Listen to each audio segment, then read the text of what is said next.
Si vas por los caminos de Antioquia o el eje cafetero y ves a una pequeña figura blanca sentada entre la maleza, no te acerques por curiosidad. Podrías convertirte en el mensajero de una tragedia que no te pertenece. Hoy conoceremos la verdadera historia de la niña de la carta, un alma en pena que busca desesperadamente que alguien termine el encargo que su fallecimiento interrumpió. La historia cuenta que esta niña estaba celebrando el día más importante de su corta vida, su primera comunión. Mientras sus padres festejaban con entusiasmo en una finca cercana, la tragedia ocurrió en la penumbra. Fue ultrajada y le quitaron la vida en ese mismo lugar, vistiendo aún su traje blanco. Desde aquel día, su espectro aparece a la vera de los caminos, incapaz de descansar, cargando una carta con un destinatario y una dirección que ella, al no saber leer ni escribir, no puede entregar. Su voz despierta una compasión inmediata. Ella suplica al caminante que le haga el favor de entregar la carta. Los que conocen la historia, huyen despavoridos apenas la ven. Pero los ingenuos, movidos por la lástima, reciben el sobre. En el instante en que la carta cambia de manos, la niña se desvanece en el aire. Pero el favor tiene un costo físico, el emisario siente cómo sus extremidades se hielan y un peso sobrenatural lo derriba, dejándolo sin conocimiento en mitad del camino. En nuestra región, esta historia se ha transmitido de generación en generación como una advertencia. No es solo un fantasma, es el recordatorio de una injusticia que el tiempo no ha podido borrar. Por eso, en las noches de neblina, los campesinos evitan mirar hacia las orillas del camino. Ahora escucharemos crónicas de avistamientos que tuvieron algunas personas con este oscuro ser. Número 1. El encuentro en la vía a la Pintada, Antioquia. Este relato proviene de un conductor de bus de escalera, Chiva, que transitaba por las curvas que bajan hacia el río Cauca. Eran pasadas las 2 de la mañana cuando el conductor vio a una niña sentada sobre un tronco seco a la orilla de la carretera. Lo que más le impresionó no fue que estuviera sola, sino el brillo blanco de su vestido de primera comunión bajo la luna. Al detenerse, notó que la niña no levantaba la cabeza, su rostro estaba oculto tras un velo de encaje. Entre sollozos, ella estiró su mano derecha mostrando un sobre manchado de barro. El hombre, sintiendo un frío que le recorría la espalda, no fue capaz de recibirlo. Al arrancar, miró por el retrovisor y vio cómo la niña se ponía de pie y se desvanecía como si fuera humo de tabaco. Número 2. El peso en los cafetales de Chinchiná, Caldas. Esta historia es famosa entre los recolectores de café que se movilizan temprano por las trochas. Un joven trabajador, ignorando las advertencias de los mayores, se encontró con la pequeña sentada en una piedra cerca de la entrada de una finca. Ella le dijo con voz quebrada que no sabía leer y que necesitaba que llevaran esa carta a la casa grande. El joven, movido por la lástima, tomó el sobre. En ese instante, la niña desapareció. Él intentó caminar, pero sintió que sus piernas pesaban como si fueran de plomo. A los pocos metros, cayó al suelo desmayado. Cuando lo encontraron, tenía las manos moradas de frío y el sobre había desaparecido, pero en su palma quedó marcada la huella de una mano pequeña y gélida. Número 3.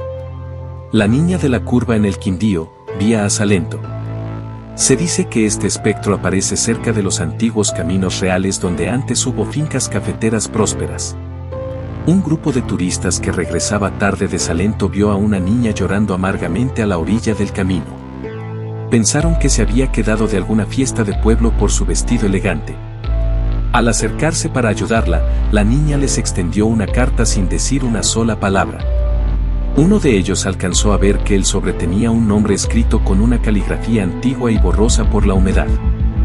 Antes de que pudieran tocar el papel, un perro que iba con ellos empezó a aullar de una forma nunca antes oída.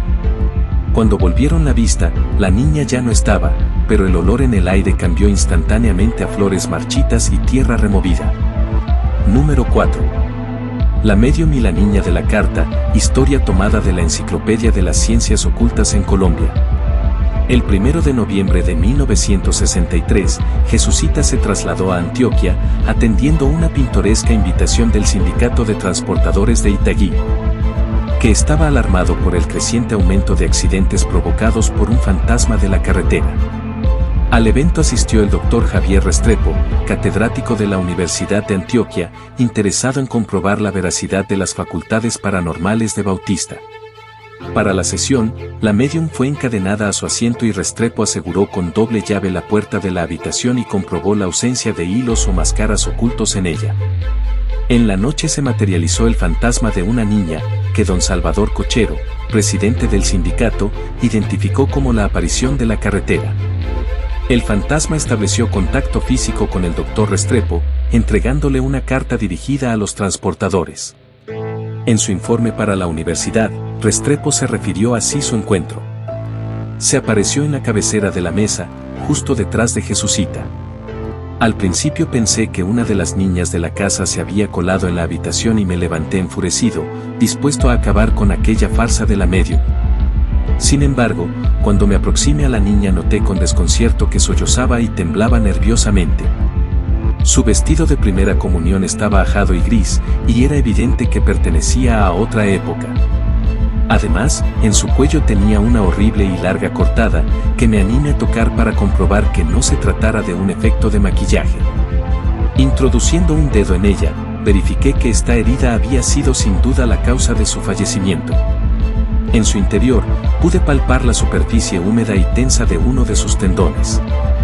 Tomándome la mano, la niña retiró mi dedo de allí y lo dirigió hacia su rostro, que ocultaba tras un velo blanco. Estaba fría como un témpano, y en una de sus mejillas mi dedo se humedeció con una lágrima. Posteriormente la niña me entregó un papel amarillento, escrito con letra hermosa pero un tanto confusa. En esta hoja, antes de que las palabras se desvanecían como humo, distinguí un breve y escalofriante relato sobre el crimen del que fue víctima, cometido tras haber sido ultrajada. Pude leer también algunas indicaciones que supuestamente conducirían a una tumba en el cementerio de Itaguí. Su nombre era totalmente ilegible. Sin embargo, jamás se encontró su tumba. Lastimosamente en la literatura no hay contras para hacerle frente a este espectro, así que, la próxima vez que alguien con un vestido blanco te pida un favor en la soledad de la carretera, piénsalo 2 veces. El peso de esa carta podría ser más grande de lo que puedes soportar. ¿Conocías esta versión de la historia? Déjame tu comentario. Si te gustó esta historia, no olvides darle me gusta al video y suscribirte para ver más. Gracias, los quiero.